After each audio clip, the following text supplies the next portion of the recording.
जीवनशैली मला एक गर्व होता, की मला असं वाटत होतं महाराष्ट्रातल्याच बायका पदर घेतात. मी ज्यावेळेला नर्मदा परिक्रमेला गेलं का तेव्हा मग गर्व इजून गेला. कारण महाराष्ट्रापेक्षा मध्य प्रदेशातल्या बायका आपल्यापेक्षा जास्त कपाळाच्या पुढे अर्धा इंच पदर घेणाऱ्या जास्त बायका मध्य प्रदेशात आहेत. ह्या महाराणा प्रतापाची ती प्रणाली आहे. कधी कधी जा बघा, लक्षात येईल. मग डोकं नका का झाकीना, निदान त्याचं पाहिल्यावर तुम्ही पाठी तरी झाकून घेताल. इतकं तरी गिरगावच्या बाळ्याचं ऐका, तुमच्या चपलाला हात लावतो. काय झालं माहितीये का? सप्त्याला दम नाही, भागवताला दम नाही, रामायणाला दम नाही, शिवपुराणाला दम नाही, प्रवचनाला दम नाही. मोठमोठाले वक्ते आणणं, त्याच्या बोकांडीवर पैशाची बंडलं टाकणं, त्याला मोठं करणं, तुम्ही असेच ऊसातले डुकरं इकडची तिकडं तिकडची इकडं.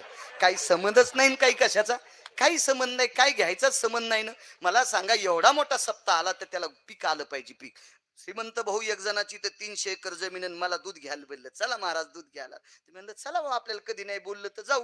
तर त्यानं पोराला दूध सांगितलं, हातात उंदीर धरल्यावर आणि ढवळी पिशवी. अरे म्हणलं मी रोगर पिईन पण हे नाही प्याचा.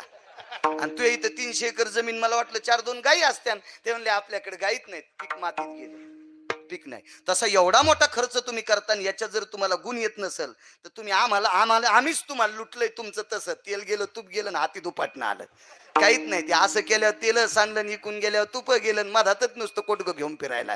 ही तुमची परिस्थिती होणार आहे. विठाला